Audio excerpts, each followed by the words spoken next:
എടാ എടാ നീ ഇത് എന്തുകൊണ്ട് എടുത്തോണ്ടാ വന്നേക്കണേ? 4 ലക്ഷം രൂപയോ? നമ്മളിത് അവിടെ നിന്ന് എടുത്തിട്ട് മറിക്കും.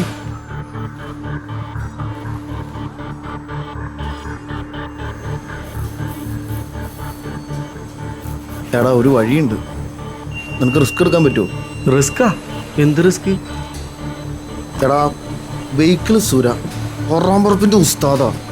പെണ്ണ് പിടുത്തം, പാവങ്ങളെ പറ്റിച്ച് കാശുണ്ടാക്കലൊക്കെ ആളുടെ പണി. നീ ആളുടെ വീട്ടിൽ കയറണം. നിനക്ക് 4 ലക്ഷം അല്ല ആവശ്യം, ചിലപ്പോൾ അതിനും കൂടുതലുണ്ടാവും അവിടെ. എടാ നീ ഒന്ന് പോയേ, എനിക്ക് കേട്ടിട്ട് തന്നെ പേടിയാണ്. എടാ അത്ര വലിയ സീനൊന്നുമില്ല, ബാക്ക് ഡോർ വഴി കയറിയാൽ മതി. ഡ്യൂപ്ലിക്കേറ്റ് കീ ഞാൻ നിനക്ക് തരാം. നീ ഒന്ന് പോയേ. നീ എന്തി പറയണേ? കക്കാനാ? നീ ഇത്ര സെറ്റപ്പ് ആണെങ്കിൽ എന്നെ ഒന്ന് ഹെൽപ്പ് ചെയ്യ്. എൻ്റെ പേരോ പോകുന്നതിനകത്ത് വരില്ലളിയാ, എനിക്ക് ആവശ്യത്തിൽ കൂടുതൽ പരിപാടികളുണ്ട്.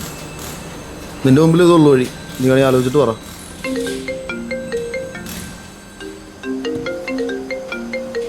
അവൻ്റെ അച്ഛൻ വിളിക്കണ്ടല്ല. നീ കോൾ എടുക്ക്, എന്നാ പറഞ്ഞത് നോക്കാം.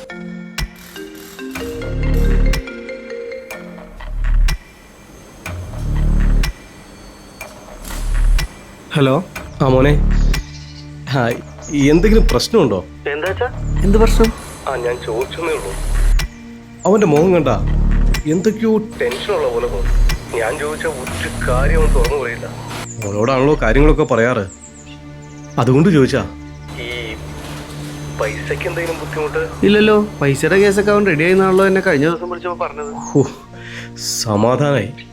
ഞാൻ വിളിച്ച കാര്യം അവനോട് പറയണ്ട കേട്ടോ. ഇപ്പോഴൊരു സമാധാനായത്. ആ ശരി മോനെ.